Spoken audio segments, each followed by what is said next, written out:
Shalom a todos. Este video es con el objetivo de estudiar la fiesta de Purim que se aproxima el próximo 16 de marzo.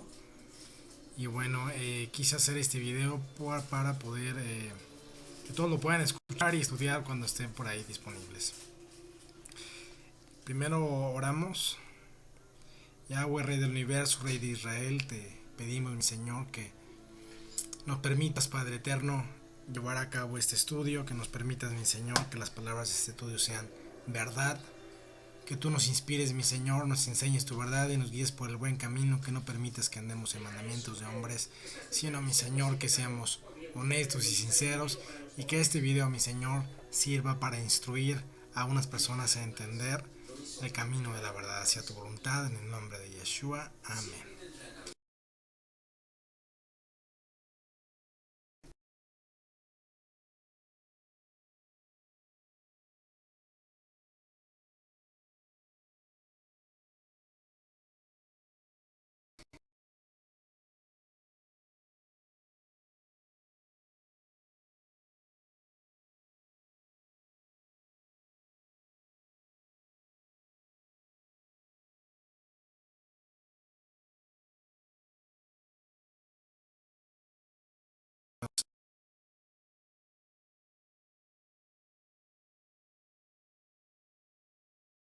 Esta dice así, Purim, Esther capítulo 9 verso 27, dice: los judíos establecieron y tomaron sobre sí, sobre su descendencia y sobre todos los allegados a ellos, que no dejarían de celebrar estos 2 días, según está escrito tocante a ellos, conforme a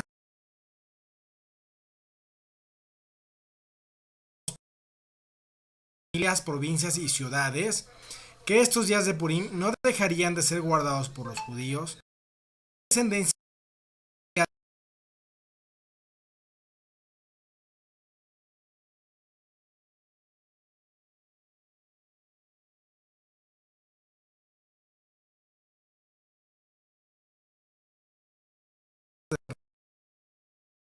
paz y estos días de Purim en sus tiempos señalados, según les había ordenado Mardoqueo, en hebreo Mordejai, el Yehudí, el judío, y la reina Esther, que sería Hadasa, su nombre verdadero hebreo, y según ellos había tomado sobre sí, sobre su descendencia, para conmemorar el fin de los ayunos y de su clamor. Y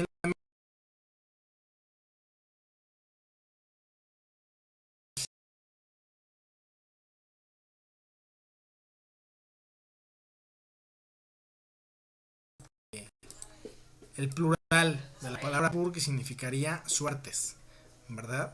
De tal manera que esta fiesta es titulada Suertes por dos temas principales. Uno, porque de alguna manera la suerte significa que estaba destinado a morir el pueblo de Israel, estaba destinado a ser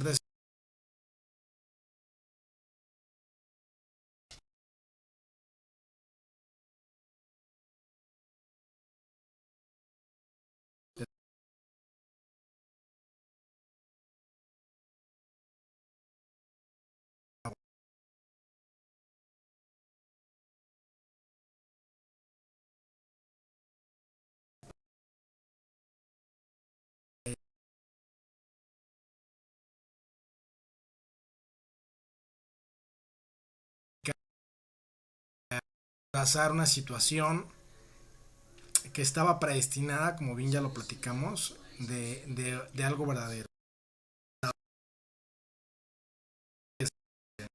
Costumbres de esta fiesta son los disfraces, y precisamente Esther era Hadasa, estaba disfrazada, digamos en su nombre. El mismo, su mismo tío Mordejai le pedía que no eh, dijera su descendencia, de dónde provenía, que no dijera que era judía. Y bueno, precisamente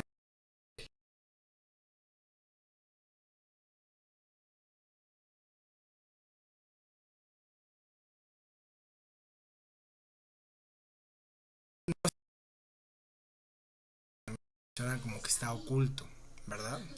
En el mismo sentido. Bueno, Eso es lo que le denominaríamos el mandamiento, es decir, lo que nos indicaría que deberíamos de celebrar esta fiesta. Aquí está claramente estipulado que debemos de celebrarla porque así se entendió, así se estipuló en este libro de Esther, que todos los judíos y sus descendencias deberían de celebrarlo. Si nosotros nos consideramos sus descendencias, entonces esto podría aplicarnos.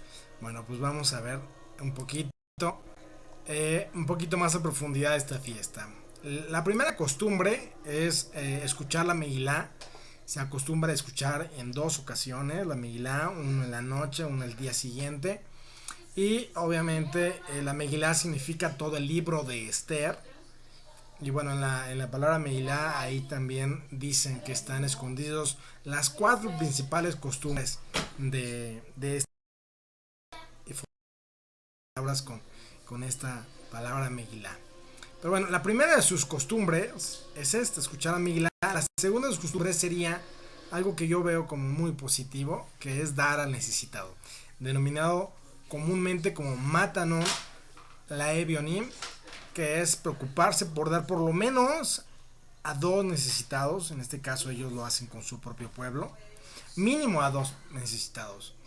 Y en caso de que no tengan 2 necesitados, por lo menos guardar 2 monedas por lo menos en una alcancía destinada precisamente a ayudar. Pero preferiblemente darla a los necesitados. Esa es la segunda de las costumbres, que yo no le veo absolutamente nada de malo. Entonces digamos que hasta ahorita llevamos cosas positivas en esta fiesta, ¿sí? Vemos la siguiente de las costumbres es enviar alimentos a sus amigos. Y es que precisamente cuando se lleva a cabo esta festividad estipulada por Esther y Mordejai en esa época, precisamente ellos enviaron a sus amigos regalos y bueno, es precisamente esto lo que se reproduce. Enviamos regalos a nuestros amigos en esta época tratando de someternos a lo que precisamente hicieron en esa época Esther y sus aliados, por así llamarlo, ¿verdad? Bueno, hasta ahí llevamos las 3 principales costumbres de esta festividad y yo creo que estas 3 principales costumbres son positivas aún. Sin embargo, vamos a entrar en la cuarta festividad. Y esta es una festividad que yo aquí lo titulo Hasta aquí todo iba bien. Pero bueno, este costumbre o este mandamiento lo voy a leer tal cual lo estipula una de las principales páginas judías que se llama Chabad. Dice: coma, beba y sea feliz. Purim se debe celebrar con una comida festiva especial durante el día en que la familia y los amigos se reúnen para regocijarse con la alegría de Purim. Es una mitzvah, es decir, un mandamiento, beber vino u otra bebida alcohólica en esta comida. Entonces, es una mitzvah, es un mandamiento judío el hacerlo. ¿Dónde está estipulado que esto es un mandamiento? Está estipulado en el Talmud, en Megilá 7b. Dice así: una persona está obligada a embriagarse en Purim hasta que no sepa diferenciar entre maldito es Amán y bendito es Mordejai. Entonces ellos lo estipulan. Hay páginas judías que lo estipulan como que este tema de emborracharse en Purim tiende a ser una experiencia espiritual grande. ¿Cuál es el problema de esta costumbre judía? Primero, que se acostumbra en algunas comunidades también que de esta costumbre participen jóvenes y hasta niños. De tal manera que está pues estudiado que cuando un niño en este tipo de festividades tiende a consumir alcohol, es una de las principales causas de adicciones en el mundo. Es decir, los niños se acostumbran a comer en estas festividades porque no nada más es la única en el mundo que hacen este tipo de cosas. Hay otras precisamente en estas épocas que también permiten que los niños tomen alcohol. Ahorita voy a ahondar un poquito sobre esas fiestas. Y está comprobado que precisamente causa adicciones en los niños. Entonces, eso sería una de las grandes preocupaciones.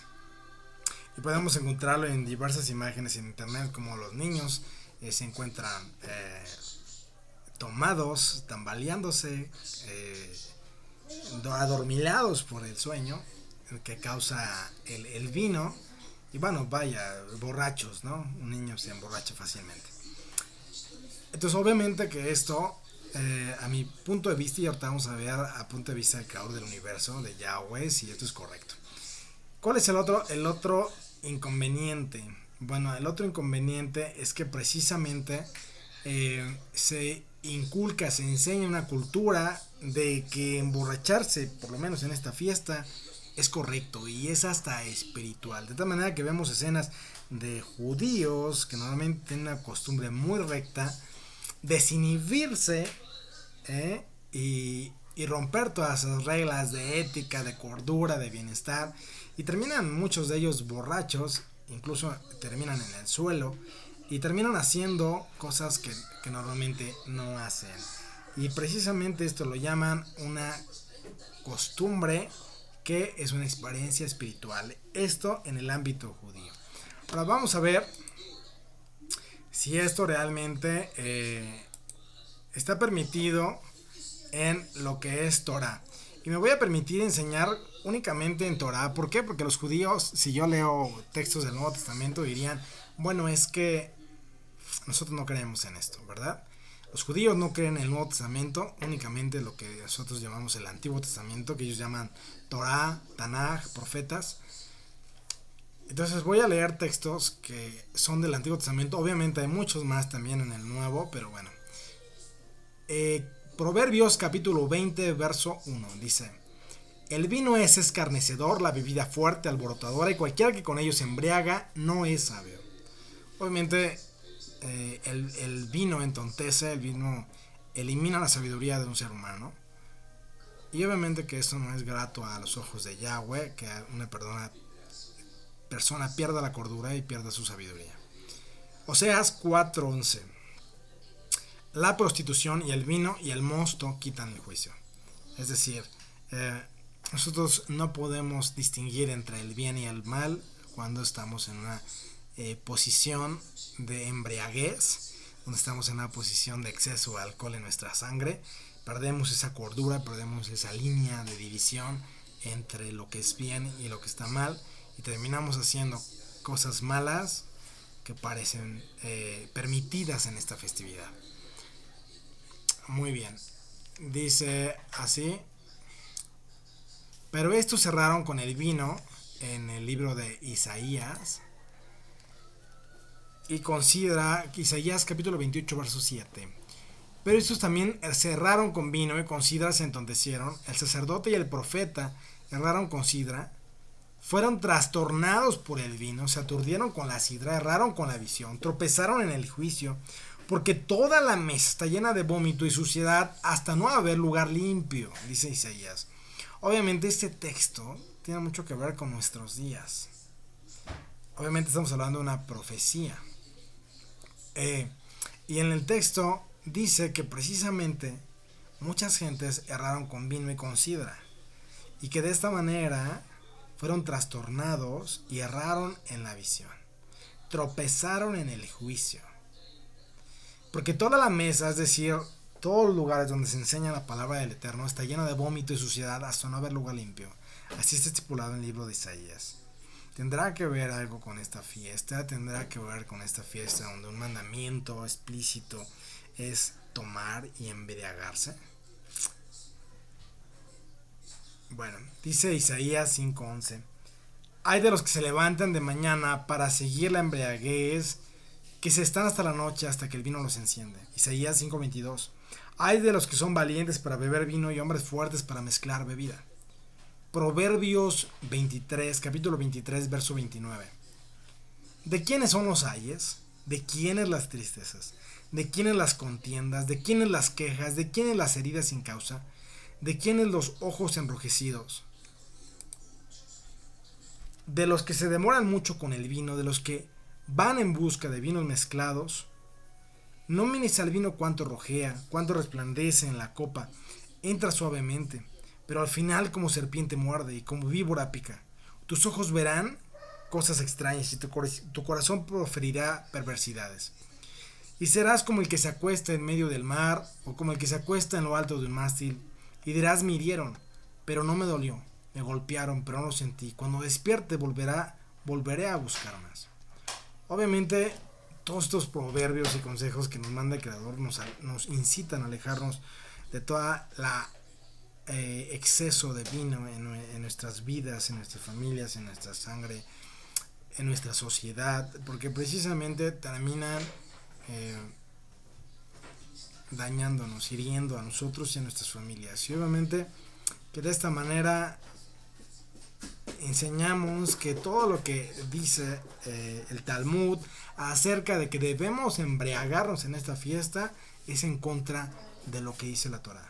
Entonces, ¿por qué los judíos lo hacen? Entonces, ¿por qué, si normalmente tienen una conducta muy recta y muy sana, por qué en la fiesta de Purim tienden a exigir que se tome vino y hasta que se emborrache las personas? Bueno, para esto necesitaríamos leer nosotros un capítulo en Isaías. Isaías capítulo 29, verso 13. Que para mí es un capítulo que nos revela lo que está sucediendo. Y es un capítulo muy polémico porque de alguna manera nosotros estaríamos observando y enseñando que las cosas positivas de la palabra de Dios están mezcladas con cosas sucias que el hombre ha enseñado. Dice Isaías capítulo 29, verso 13.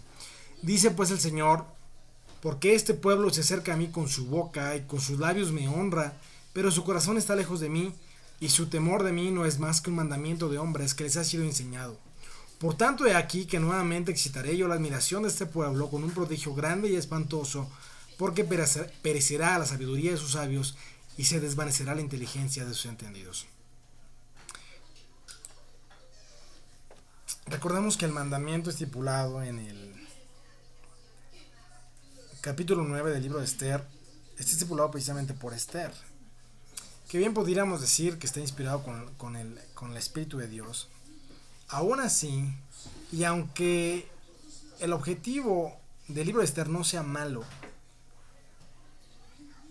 no hay ningún lugar en la Biblia, en la palabra de Dios, que nos enseñe que deberíamos de tomar vino o incluso disfrazarnos. Ahorita hablaremos del tema de los disfraces. No existe un lugar ni un mandamiento explícito a ello. Entonces, ¿por qué se ha mezclado con esta fiesta? ¿Por qué se ha mezclado con una fiesta de Esther? Que el objetivo principal de la fiesta de Esther sería recordar un gran milagro que el Eterno hizo al pueblo de Israel en aquella época, donde el objetivo sería que nosotros sepamos que no importa un gran ejército en estas épocas, por ejemplo el ejército ruso contra Ucrania, que no importa cuál ejército grande estuviera en nuestra contra, si el Eterno de verdad está de nuestro lado y nosotros en sus mandamientos, definitivamente no habrá quien podrá contra nosotros. Esto nos enseñaría algo positivo, y recordar eso sería algo positivo. Pero ¿por qué está mezclado con cosas que ensucian esta festividad? Con cosas que son mandamientos de hombre, que no tienen nada que ver con la palabra de Dios, que no existe ninguna parte de la Biblia que diga que debemos de tomar. Bueno, esto está directamente relacionado con el tema de los disfraces. Es que precisamente una costumbre en Purim es que niños y adultos se disfracen, en alusión, según ellos indican, al milagro de Purim, que fue embestido en procesos naturales. Esta también es la razón por la cual comemos las orejas de Amán y un pastel relleno oculto por su masa en 3 puntas. Es decir, como que los planes del Eterno estaban ocultos, el nombre de Esther estaba oculto, el nombre de Yahweh estaba oculto en el libro, y hay muchas cosas ocultas. Entonces dicen que es necesario que ocultemos nuestro rostro en alusión a esto. Pero obviamente que no está explícito así, obviamente que no está explícito que nos debamos de disfrazar, colocar máscaras, y bueno, en el sentido positivo de la fiesta, hay quien se disfraza de personajes bíblicos, hay quien disfraza a sus hijos de personajes bíblicos en esta época, quien hace una obra de teatro, de asuntos bíblicos, pero también hay quien se disfraza de otros tipos de disfraces. Hay adolescentes que se tienden a disfrazar de diablillos o de muertes. Hay quien les parece gracioso disfrazarse de personajes de otras religiones. Hay quien se viste provocativo, anhelando a algún artista de moda, y termina siendo un pretexto para acercarnos un poquito al libertinaje, un poquito a la imprudencia en nuestra forma de vestir.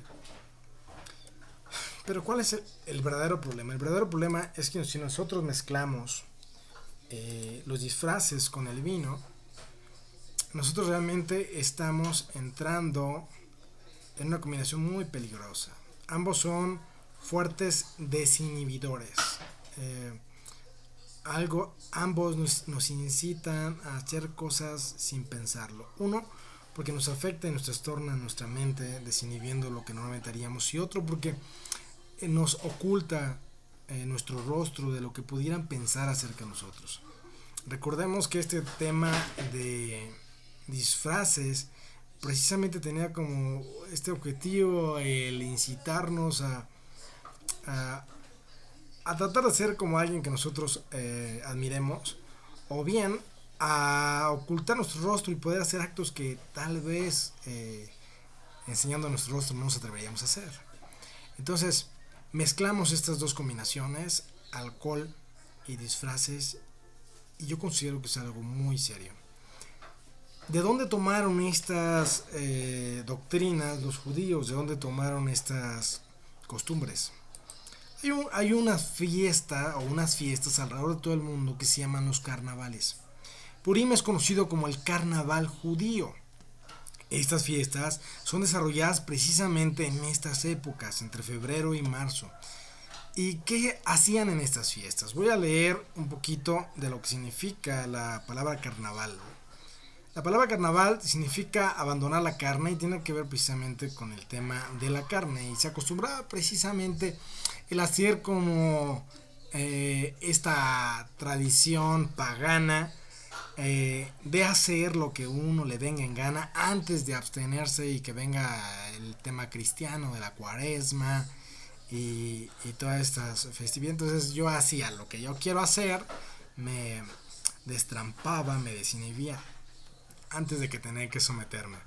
Es algo que obviamente no está estipulado en la palabra de Dios, sino es una costumbre totalmente ajena al creador del universo, porque obviamente no va a permitir que te alejes de él para después regresar en su festividad. Eso no tiene nada que ver con el creador. Bueno, entonces el desenfreno que dará lugar al recogimiento de la cuaresma cristiana, celebrado entre febrero y marzo, son días de permisividad, de desenfreno, de bailes y cantos, chirigotas, comparsas, desfiles, disfraces y diversión en la calle. Parece aceptado que el origen del carnaval esté en las fiestas paganas, como las que se realizaban en honor a Baco, el dios romano del vino, a los Saturnales, a los Lupercales romanas, a las que se realizaban en honor del toro Apis en Egipto, a otro dios romano que era Dionisio. Según otros eruditos, los orígenes se remontan a la Sumeria y al Egipto antiguo, hace más de 5000 años, con celebraciones muy parecidas en la época del Imperio Romano, desde donde se expandió la costumbre por Europa, siendo llevado a América por los navegantes españoles y portugueses a partir del siglo XV. Una fiesta cuya celebración se extiende por todo el mundo, a la que se añaden rituales o tradiciones propias de cada lugar. Entonces, nosotros cuando vemos este tipo de situaciones, tomamos cierto parecido a lo que le llamamos precisamente Purim, ¿verdad? Y es que Purim tiene muchas cosas de un carnaval. El tema de los disfraces, el tema de la tradición de tomar mucho y las fechas, curiosamente, también se asemejan. Recordemos que no es la primera vez que una fiesta judía se deforma para transformarla en una fiesta pagana. El gran problema de todo esto es que los judíos la han adoptado como una fiesta suya y y han mezclado precisamente todas estas fiestas, estas costumbres que no provienen ni siquiera del libro de Esther, sino provienen de tradiciones más antiguas o más paganas que tienen que ver con la adoración incluso a otros dioses. Deberíamos celebrar estas tradiciones o estas costumbres paganas. Por supuesto que no. Por supuesto que no. Debemos alejarnos de todo lo que sea paganismo. Y debemos estudiar y observar cada una de las fiestas o acciones que llevemos a cabo supuestamente con honor a Dios, para evitar caer en un paganismo. Así está escrito en Deuteronomio 4. Cuida tu corazón, no sea que se deje seducir y sirvan a dioses extraños. Entonces, cuidar tu corazón es examinar tus actos, examinar cada uno de los detalles de tus actos para evitar que te transformes en un hombre que adora a otros dioses sin que tú lo sepas, ¿verdad? Y esto es también muy común, por ejemplo, en América Latina. También adoran a un rey que le llaman el rey Nomo, y precisamente este rey tiene que ver con un dios antiguo. Así que los carnavales están muy ligados a la paganidad. Bueno, importante que nosotros observemos pasajes de la Biblia donde puedan advertirnos de esta situación. Y es que no es la primera vez o la única vez que nos advierte el Eterno en Isaías.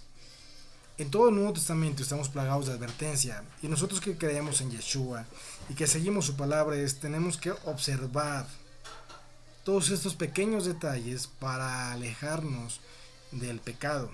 Marcos 7:6 dice: respondiendo él les dijo: hipócritas, bien profetizó de vosotros Isaías, como está escrito: el pueblo de labios me honra, mas su corazón está lejos de mí. Pues en vano me honran, enseñando como doctrinas mandamientos de hombre.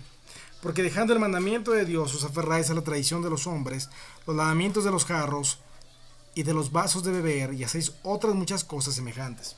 Les decía también: bien invalidez el mandamiento de Dios para guardar vuestra tradición. Curiosamente, está explícito que se está abandonando los mandamientos de Dios para guardar la tradición en esta festividad, sobre todo en estas dos últimas costumbres. Tito capítulo 1 verso 14: no atendiendo a las fábulas judaicas ni a mandamientos de hombres que se apartan de la verdad. Libro de Colosenses capítulo 2 verso 20: pues habéis muerto con el Mesías, con Cristo, con Mashiach, en cuanto a los rudimentos del mundo, porque como si vivieres en el mundo os sometéis a preceptos tales como: no manejes, ni gustes, ni aun toques, en conformidad a mandamientos y doctrinas de hombres, cosas que todos se destruyen con el uso. Tales cosas tienen la verdad cierta reputación de sabiduría, en culto voluntario, en humildad y en duro trato del cuerpo, pero no tienen valor alguno contra los apetitos de la carne.